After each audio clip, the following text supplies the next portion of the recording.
How's it going, guys? My name is Zach with the Movie Castle, and today I'm really excited because we're going to be talking about a brand new movie, but one that I've really been waiting for, and that is Pearl, the prequel to the movie X.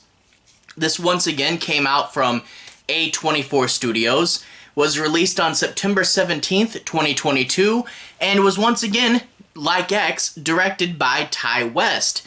This movie stars Mia Goth, David Corenswet, Emma Jenkins-Purro. And also, interesting credits here, the movie was edited by Ty West, which is pretty cool. Editing is a long and intensive process, but Ty West doing it himself, he can get the movie exactly how he wanted it. Also, another cool credit, this movie was written by Ty West and Mia Goth. So the movie was written by the director and by the lead star. Really, really cool to get Mia Goth in there. This movie is very much a study and exploration of her character, and you can tell she put a ton of work into it, and she really had to be in the writer's room for this one, so really cool to see her there. And yeah, this movie is a prequel to the movie X. It's the origin story for the Pearl character, and I know a lot of people, when they saw X, they were like, boy, this farm is messed up. What the heck happened here? And here we get to see when it broke and when it started to become what we'd eventually see in X. Now, that being said, this film can totally be watched by itself. If you haven't seen X, if you didn't think it'd be for you, but you're curious about this one, this can totally be watched by itself. And it does this weird thing, this cool thing, where you can see the connective tissue, but they're very much their own movies. So it's a franchise that they've built where each film can be watched on its own, but the more that you've seen, the more they fill in pieces to the puzzle. So you don't have to have seen every previous movie, but having seen more of them, it enriches the experience of each film, you know? Also, major props to A24. X came out and it was a hit, but they didn't know that it would be back when they made the first one, and they still said, hey, Ty West, go ahead and make 2 movies. That's pretty cool. The films were made back to back, so in turn we get the rare case where it's 2 films in the same franchise by the same director coming out the same year, and plus it's a whole new franchise, so it's sort of like the X franchise just suddenly appeared and all of a sudden we've gotten 2 really good movies. So that's a really cool and different thing.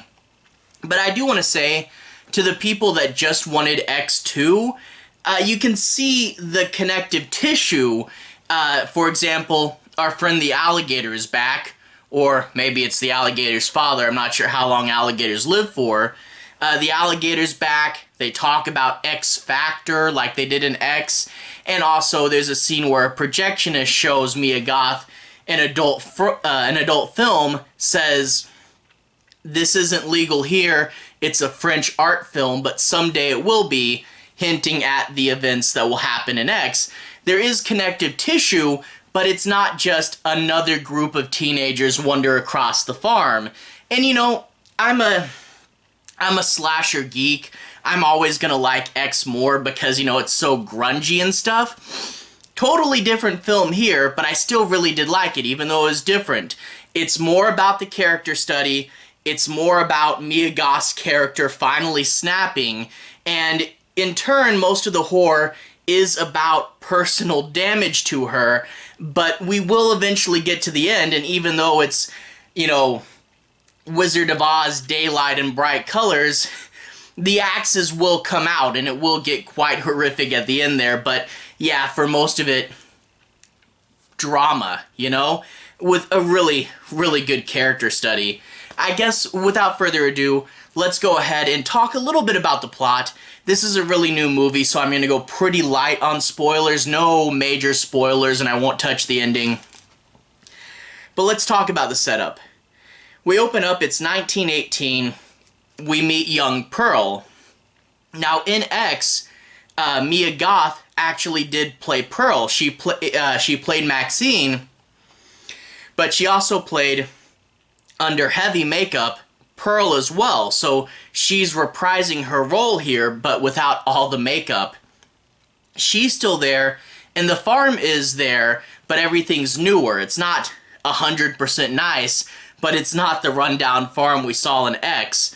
So she's there, the farm's newer, and we get a sense as to what Pearl's life is like, and a lot of hard stuff. You know, this is 1918 after all. She has an overbearing mother. Her father is actually sick and can't talk or move. He's just propped up in the wheelchair, which this is actually a really good part of the movie because he's stuck there watching the world crumble around him, and sometimes he says nothing, but you just see the terror in his face. Also, Pearl's husband, Howard, I believe, is out in World War I right now, and she's not been getting too many letters from him, and she doesn't even know, is Howard still alive? So she's really on her own.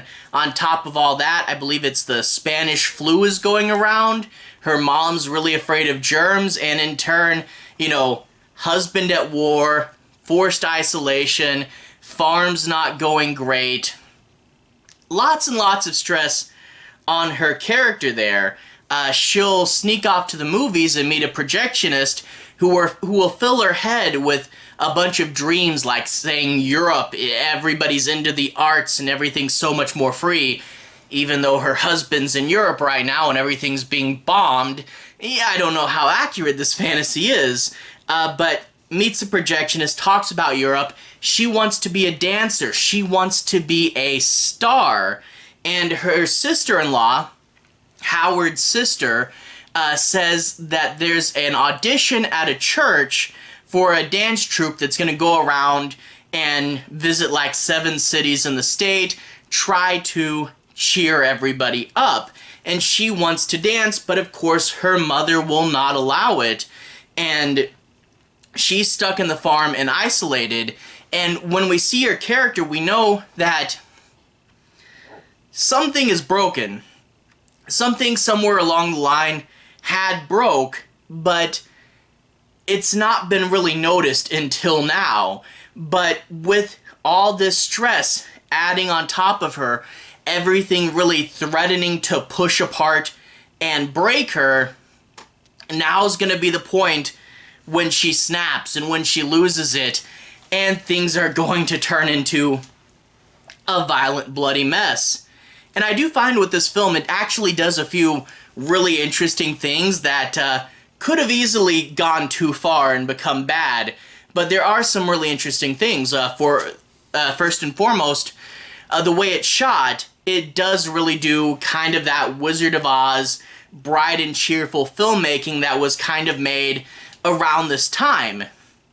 And even though it's bright and it's cheerful, it kind of shows the difference between how it was looked at versus what it really was, because you'll see bright and cheerful filmmaking. The Scarecrow from Wizard of Oz even shows up, but we contrast this with what's actually going on, and I feel that if this was pushed a little farther, it would be too much, but where it stands right now is a really good amount for that contrast. And the same thing with, like, the pandemic. Obviously, it draws parallels to what's going on now, and if they had done that a little bit more, it could have been really too on the nose. But it does this in a smart enough way where we can relate to it, and it's also something that historically did happen, and you get to see people not knowing what to do or what's going on. You know, she finds the top hat, the mother says leave it outside, it's probably covered with germs.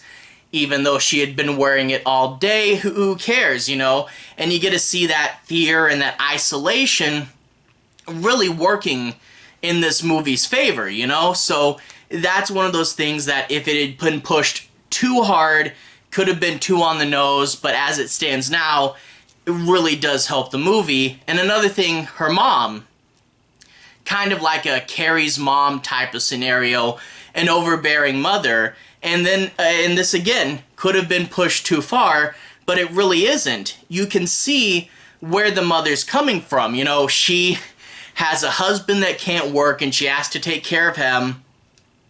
The farm's not doing great. They're in World War I and she's a German woman, so she's facing racism.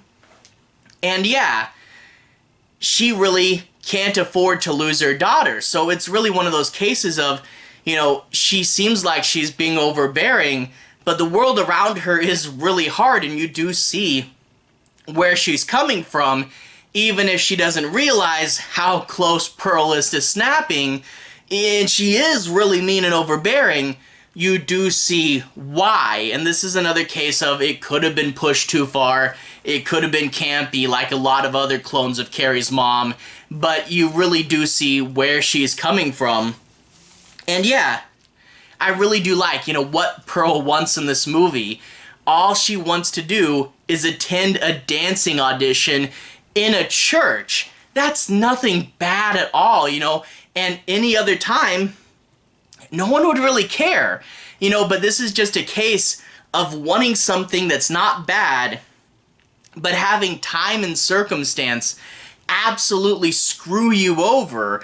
And yeah, someone who is broken on the inside, not showing it, not getting the help that they need, and this one little thing is they're going to invest way too much of themselves in, and it's going to spark something this bad when it's literally just an audition at a church. And Mia Goth does really well in this movie, and you really see her constantly on the edge of snapping and doing that creepy smile, and she has a great monologue towards the end of the movie that is just really good. And of course, the last shot of her, I won't spoil what it is, but it holds on this one shot of her right at the end of the movie. Really, really great character moment. Definitely do got to love that as well. And you see, like, yeah, she needed to be in the writer's room for this. You know, I'm not the biggest acting snob. You know, some people get really, really into acting, and really I'm like, if the character's fun, I don't care too much. But even not being a huge acting snob, you can see that this was some darn good acting. So I really am glad that she really got to go in and understand the character. And overall, yeah, this is more a character drama that does lead to horror. Most of the horror isn't axes, but instead it's seeing this girl fall apart. And it is, like I said, very different than X. And if you guys just wanted X2, which, I mean, I can't blame you. I think X2 would have been great. But you may not like it if it's, you know, if you really just wanted just a dark, grungy slasher, because like I said earlier, this really does focus more on doing its own thing, but, you know, for what it is, it's done very, very well. So know that it's different than X going into it. I still would definitely recommend it. I think I'm always going to like X more just because I'm a slasher geek, but I still think Pearl is really well made, and I do like the idea. Completely different movies forming a franchise and strengthening each other. That is pretty cool. Great sort of, you know, Wizard of Oz but horror, but not too over the top. And a really good origin story. Definitely gonna, you know, whenever people make list of like top 10 horror movie prequels, this will definitely be on there, and I definitely thought this was a pretty cool movie. Anyway, to everyone who watched so far, thank you for watching. To everyone who's liked and subscribed, thank you. You really are helping the channel out. I'll leave a relevant playlist on the bottom. This should be my 2022 movies playlist.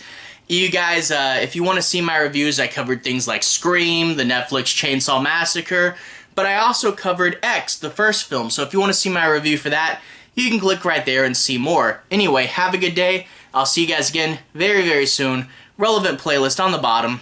Have a good day now.